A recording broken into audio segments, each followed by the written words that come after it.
Assalamualaikum warahmatullahi wabarakatuh. Bertemu kembali dengan Ibu ya. Untuk pertemuan yang keberapa sih? Ketiga ya. Oke. Anak-anakku tetap sehat ya. Tetap semangat juga ya, dan tetap ceria selalu ya. Oke. Setelah kemarin kita belajar tentang gerak benda ya, baik itu gerak lurus, kemudian juga gerak lurus berubah beraturan, dan juga tentang gaya. Masih ingat ya tentang gaya? Ada hukum Newton ya, ada berapa? 3 ya. Hukum Newton yang pertama tentang kelembaman, yang kedua tentang bahwa besarnya gaya itu sebanding dengan percepatan benda dan juga sebanding dengan massa bendanya ya. Semakin besar massanya, gayanya akan semakin besar ya.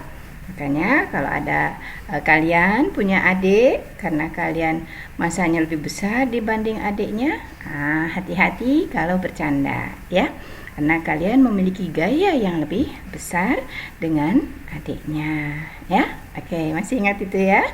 Oke, selanjutnya mari kita lanjutkan dengan gerak benda dan makhluk hidup di lingkungan sekitar, bagian yang ketiga, yaitu mengenai gerak pada manusia ya.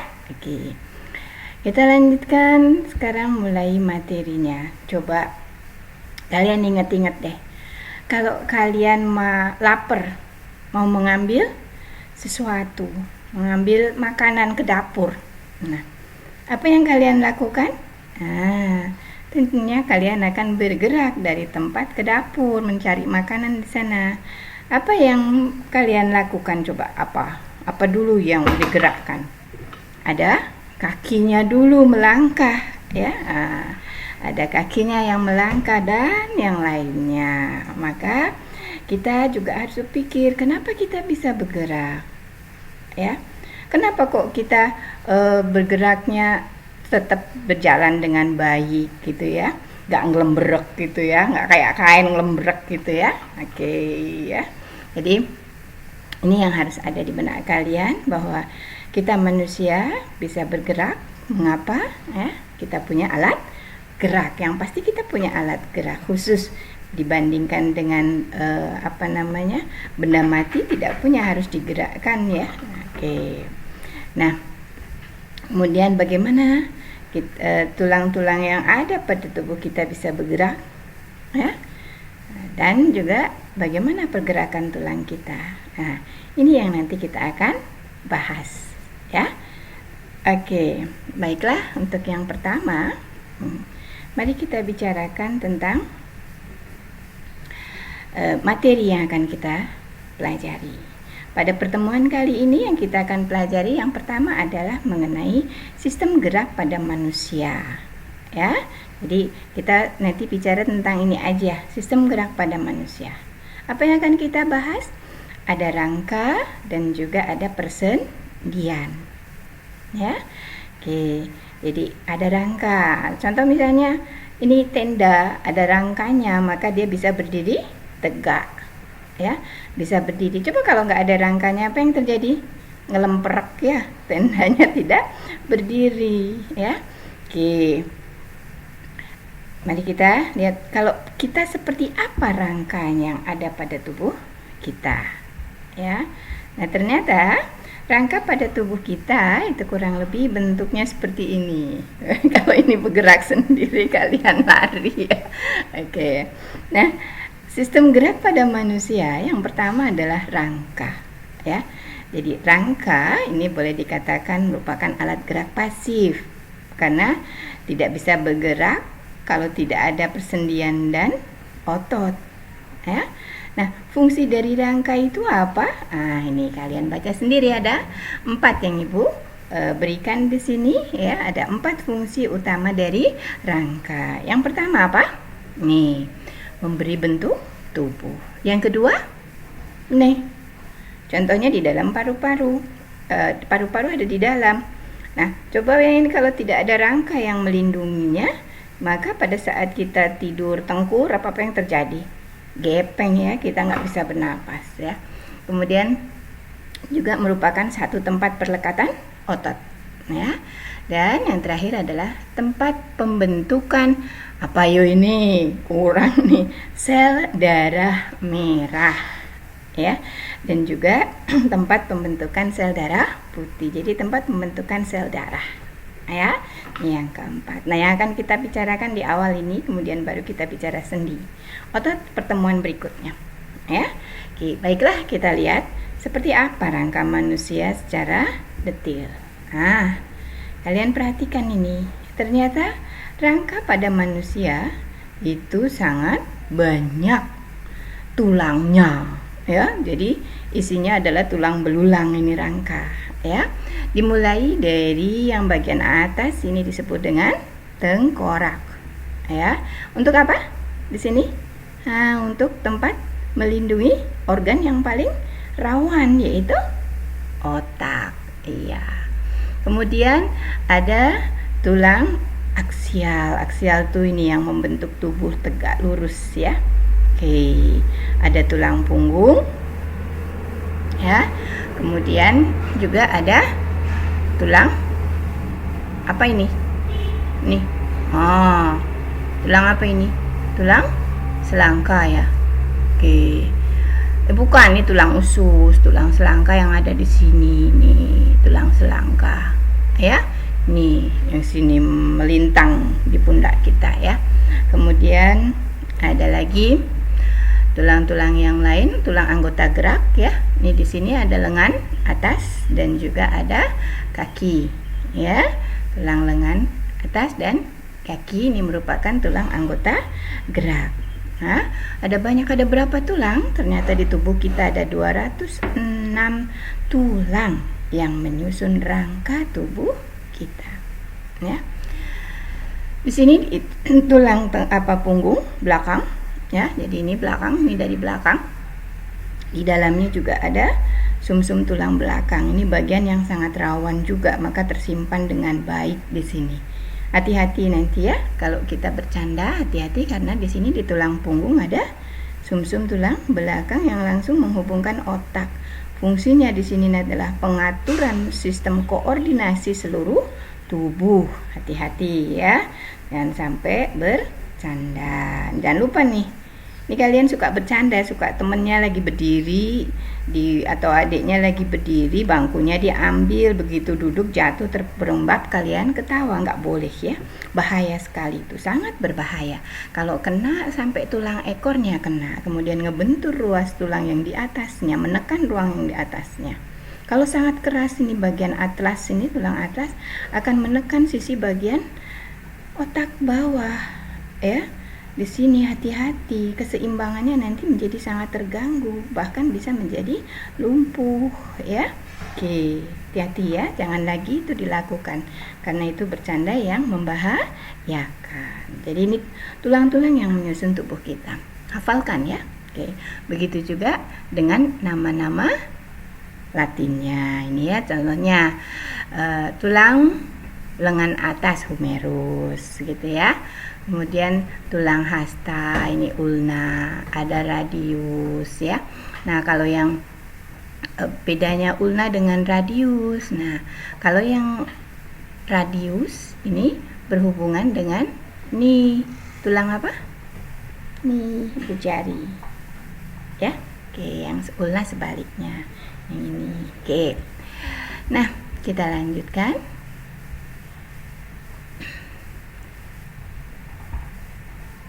Struktur dari tulang manusia. Jadi dari segitu banyak tulang manusia, ada berapa tadi? 206.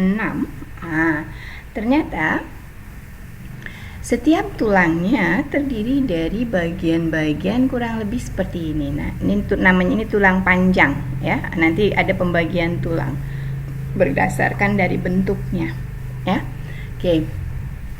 Nah, untuk tulang panjang ini pada bagian yang bonggol, ada bonggolnya di sisi atas dan sisi bawah ya. Oke, di bagian bonggol kalau kita buka itu kayak spons Nah, suka makan tulang ayam kan ya. Nah, suka digigit bagian atas gitu ya, akan muncul seperti rongga-rongga. Ini namanya tulang spons ya, berongga-rongga. Kemudian yang di luar, sisi luarnya ada namanya tulang kompak atau tulang keras ya. Kemudian di sisi bagian luar dari tulang kompak ada pembungkusnya, pelindung dari tulang. Ini namanya peristonium. Nah, pelindung ini sifatnya sangat kuat ya, sangat kuat dia melindungi sisi tulang. Kalau ini terkoyak maka akan mudah sekali kerusakan tulang di bagian dalam ya. Makanya kalau kalian makan tulang suka susah ya, selain di dalamnya keras karena ada pelindungnya ini, agak terlihat licin. Kalau makan tulang ayam kan seperti luarnya itu licin ya. Oke. Nah, sisi bagian dalam itu ada semacam kayak pipa, di dalamnya berisi apa? Pembuluh-pembuluh darah. Ya. Dan juga ada apa? Ada sumsum putih tulang. Oke? Ya. Kemudian di bagian luar dari bonggol, yang agak keputih-putih ya, agak terlihat putih gitu ya, suka kadang kalau kita makan tulang ayam kita krikiti gitu masih bisa, karena dia adalah merupakan tulang rawan atau kartilago. Jadi satu bentuk tulang ini ada tulang keras, ada tulang rawan. Apa bedanya tulang keras dengan tulang rawan? Kalau tulang keras itu terdiri dari zat kapur nih, Ca dan fosfor. Jadi pembentuknya adalah Ca dan fosfor. Kalau di sini tulang rawan itu tergantung matriksnya. Ada yang hialin ya, hialin gitu ya. Kemudian kita lihat isi daripada tulang kompak. Ada tulang kompak dalamnya ini. Di dalam tulang kompak ini terdapat sel-sel tulang. Ya, kemudian di dalamnya lagi tadi ada pembuluh darah ya. Dan di dalam tulang ini kenapa kompak? Tersusun oleh zat kapur, Ca dan juga fosfor ya. Dan juga ada bagian serabut elastisnya. Jadi tetap ada bagian serabut elastisnya ya. Oke. Kemudian di dalamnya yang ada pipanya ini, selain ada pembuluh darah, terdapat sumsum tulang merah dan sumsum tulang kuning. Ini sumsum tulang kuning ada di tengah. Sedangkan sumsum tulang merah itu ada di ujung-ujung, di sebelah sini sama sini. Ya. Nih, fungsinya apa? Sumsum tulang merah di sini, di situ juga akan terbentuk sel darah. Sel darah merah ya. Oke. Nah, kita lihat sekarang ini struktur tulang sudah. Sekarang kita lihat pada macam-macam dari tulang. Nah, berdasarkan bentuknya maka tulang dibagi ke dalam 4 kelompok. Yang pertama tulang panjang nih, contohnya ini tulang pipa ya, tulang panjang, ada bonggolnya. Kemudian ada tulang pendek. Tulang pendek contohnya di sini nih, pada nih bagian jari-jari tangan maupun jari-jari kaki ya. Kemudian ada tulang tidak beraturan. Nah, tulang tidak beraturan nih pada tulang punggung. Nah, satu lagi tulang pipi. Tulang pipi di sini sayang, ini apa? Di sini di dada tengah-tengah, kalau kita raba gitu ya, ada yang terasa, itu namanya tulang dada atau sternum, itu pipi. Selain di sternum juga ada di sini apa ini? Rusuk. Tulang rusuk itu juga pipi ya. Jadi macam-macam tulang dibagi ke dalam bentuknya ada 4 ya.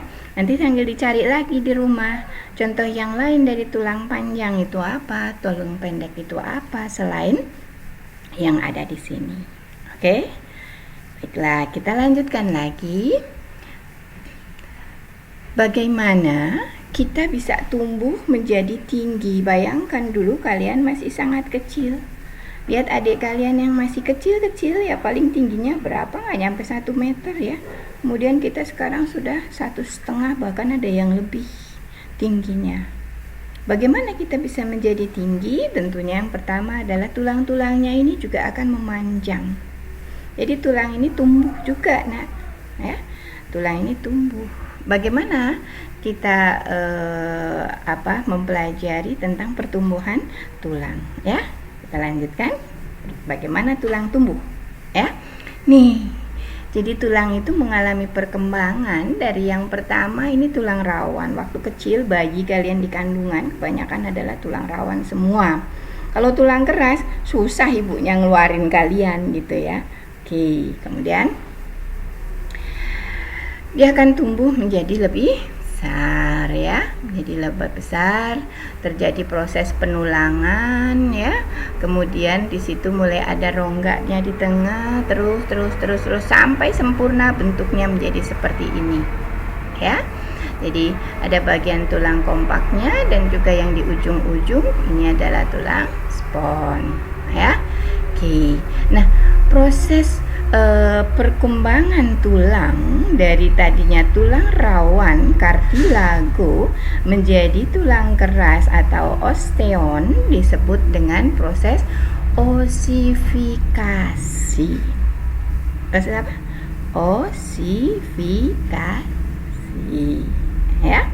Oke. Nah, kartilago atau tulang rawan ini tersusun dari sel-selnya namanya osteoblas ya. Jadi setelah dia berkembang, kartilago berubah menjadi tulang keras atau osteon, maka osteoblas ini berkembang menjadi osteosit atau sel-sel tulang yang sudah tersusun dari zat kapur kalsium tadi ya. Inilah perkembangan tulang. Jadi tulang kita bisa berkembang. Kalau sudah seperti ini, apakah masih tetap bisa berkembang? Masih, Nak. Perhatikan di sini pada sisi-sisi bagian ini. Ya. Ini bagian ini. Ya. Bagian apakah ini? Ini bagian dari tulang yang mengalami perkembangan secara terus-menerus. Jadi kalau kalian akan bertambah panjang nih di bagian sisi-sisi ini, sayang. Nah, ini. Ya. Oke. Kemudian kita lanjutkan sekarang, kita mengenal setelah kita belajar tentang tulang, maka kita akan belajar yang kedua yaitu mengenai persendian. Ya. Nih, persendian. Oke. Nah, untuk persendian kita lihat di sini. Persendian pada tulang, tujuannya kenapa ada? Tujuannya yang pertama adalah untuk apa? Membantu pergerakan tulang, supaya tulang ini bisa bergerak. Kalau tidak ada persendian, maka begitu jatuh, terburailah. Jatuh dengan cukup keras, terburai kita. Tulang-tulangnya pada lepas, ya. Kalau tidak ada yang mengikat, ya. Jadi yang kedua fungsinya berarti tulang menjaga tulang tetap pada posisinya. Jadi persendian adalah mengikat tulang-tulang supaya tidak terlepas begitu saja. Nah, persendiannya ada berapa macam? Ada 3, Nak. Yang pertama ini disebut dengan sinartrosis. Gerakannya boleh dikatakan tidak ada, sangat sedikit, paling hanya mengap sedikit gitu ya, sedikitlah cuman gitu ya, supaya tidak terlalu keras. Kalau ini utuh semua tengkorak ini tidak terdiri dari beberapa bagian tulang, maka ini sangat mudah pecah ya. Maka tetap ada persendian, yaitu tersusun dari beberapa jenis tulang, dan di antara tulang-tulang atau bagian-bagian tulangnya ini terdapat persendian. Nah, persendiannya disebut sendi mati karena boleh dikatakan tidak bisa bergerak, ya begitulah ya, sangat sedikit pergerakannya, sangat sedikit ya. Nih tulang-tulang pada tengkorak itu persendiannya adalah sinartrosis atau dikenal dengan nama sendi mati. Kemudian tulang-tulang pada tulang punggung. Ini kan ruas-ruas tulang punggung banyak ya. Kalau ini menjadi satu kesatuan, kita nggak bisa ngebungkuk ya, nggak bisa ngebungkuk, patah di sini ya. Oke, maka Allah menciptakan loh, maka kita bersyukur, sangat bersyukur Allah sudah menciptakan kita dengan begitu sempurnanya ya nak ya. Oke, kita jaga dengan baik ya. Coba bayangin ini kalau tulangnya ini tidak merupakan satu persendian ya. Nah, namun tulang-tulang penyusun tulang punggung ini merupakan persendiannya adalah amfiartrosis, bisa bergerak tapi terbatas, tapi lebih bisa bergerak dibanding yang sinartrosis ya. Kemudian persendian yang ketiga adalah diartrosis. Ini contohnya ya, ini pada pangkal paha persendiannya, kemudian ini pada lengan siku ya, siku ini ya. Ini masuk kategori diartrosis. Oke. Nah, untuk diartrosis itu ternyata ada beberapa jenis ya. Oke. Nah, ini macam-macam sendi pada persendian diartrosis. Ada sendi peluru nih contohnya di sini, nih ya, nih di sini apa ini di tulang lengan atas sama di panggul ini, ya, ini antara paha ya, bagian tulang paha dengan tulang usus ini bisa digerakkan. Ini persendian yang sangat bebas, paling bebas sendi peluru ya nak ya, bentuknya seperti ini. Oke, sehingga gerakannya sangat fleksibel sekali gitu ya. Kemudian yang kedua sendi engsel, ini hanya satu arah saja gerakannya, bentuknya kurang lebih seperti ini. Nah, ini ada di siku ya, di siku. Nah, ini persendian engsel. Kemudian berikutnya adalah sendi putar. Nih, sendi putar, contohnya ini di tulang bagian tulang punggung paling atas, namanya tulang atlas. Nah, kepala kita bisa berputar kan, berputar ke kiri, ke kanan gitu ya. Oke, kita bisa berputar begini. Tapi jangan muter tong gitu ya. Kalau itu ada pada hewan apa tuh yang bisa muter sampai berapa 360 derajat terus balik lagi? Hewan apa? Muter gini. Gitu ya. Apa? Burung hantu ya, burung hantu ya. Oke. Kita nggak bisa ya. Nah, ini sendi putar. Nah, ini contohnya nih. Nah, ini sendi putar. Kemudian yang keempat sendi pelana. Sendi pelana nih misalnya di sini ya, telapak tangan. Nah, ini sendi pelana. Selain di sini juga ada di sini di rahang atas dan bawah. Rahang bawah bisa begini ya. Gitu ya. Kayak kuda ketoprak doang ya. Oke, kemudian yang terakhir adalah sendi geser. Sendi geser ini contohnya adalah di sini, persendiannya nih di sini. Terus di sini antara telapak tangan di sini dengan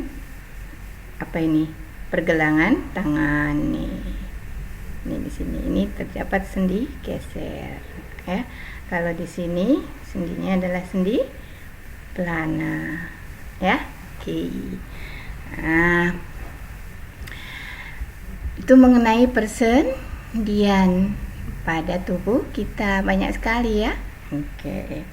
Lalu kenapa sih pada persendian diartrosis itu bisa bergerak cukup fleksibel? Nah, ternyata komponen penyusunnya seperti ini nak. Nah, komponen penyusunnya itu ada, ini misalnya ini tulang pada bagian sisi atas, misalnya ini di paha atas, ini yang ke betis yang bawah ya. Nah, di sini ada persendian di bagiannya yang diikat oleh satu jaringan ligamen. Nah, di sini terdapat cairan sinovial. Jadi kayak oli gitu ya. Kayak mesin itu kalau ada olinya kan jalannya bagus, nggak bunyi kreket kreket kreket gitu ya. Coba kalau kita nggak ada ini, kita bergerak ini bunyi kreket kreket kreket gitu ya. Kemudian ini jaringan, ada jaringan tulang rawannya ya, ini supaya kalau berbenturan tidak terlalu sakit, tapi yang pasti sudah dilindungi oleh adanya cairan sinovial. Ini semakin lama semakin tua, kalau makanan gizinya kurang bagus ya, ini lama-lama semakin habis. Makanya kalau orang tua kekurangan zat zat lemak esensial yang dibutuhkan untuk minyak sinovial, itu kropos jadinya, gerak sakit gitu ya. Oke, itulah mengapa osteoporosis bisa bergerak dengan bebas. Cukup paham? Oke. Baiklah, ini sekarang waktu kalian untuk mengerjakan tugas. Nah, ibu tugas mulu, iya. So yang kemarin belum selesai siapa yo? Oke, harus diselesaikan ya. Oke, kalau enggak numpuk ya. Nah, yang pertama nih, lakukan, bisa diskusi dengan temanmu atau keluargamu ya. Klasifikasikan 10 jenis tulang berdasarkan ukuran dan bentuknya. Nah, jadi di sini nanti nama tulangnya nih ada 10 ke bawah. Nah, misalnya humerus, termasuk tulang apa? Kalau termasuk tulang panjang, checklist panjang. Oh, apa tadi? Ruas tulang belakang, masuk tulang tidak beraturan, checklist di situ ya. Pokoknya di sini kalian cari 10 dari 206 tulang tadi. Nah, cukup 10. Kecil kan? Oke. Ini yang pertama. Kemudian yang kedua, ini saya identifikasi persendianmu ya. Jadi di sini salah satu anggota keluargamu, karena ini di rumah ya, untuk melakukan pergerakan seperti ini ya. Oke, nah, menggelengkan serta menganggukkan kepala, berarti aktivitas pertamanya ini ini taruh sini ya. Sendi yang berperan sendi apa gitu, tinggal disebutin. Apakah sendi peluru, apakah sendi pelana, ataukah sendi engsel gitu ya. Nih sebutin ya. Oke, cukup dengan 5 gerakan ini ya. Tulis di sini, kemudian persendiannya masuk persendian apa. Mudah ya nak ya. Oke, jangan lupa ini dikerjakan ya. Kenapa setiap kali pertemuan sekarang ada tugas bu gitu? Karena pertemuan sekarang ini kan pertemuannya sekarang lagi masih masa pandemi. Jadi 50% kalian kerjakan tugas sendiri ya. Jadi kalau misalnya harusnya kan nih 2 jam pertemuan dengan ibu, berarti 80 menit. Sekarang ibu hanya 30 menit kurang lebihnya. Nah, sisanya yang 50 menit kalian untuk mengerjakan ini. Oke. Maka harus dikerjakan hari ini juga ya. Sore dikirim ke ibu. Oke? Oke, baiklah. Pertemuan hari ini kita akhiri.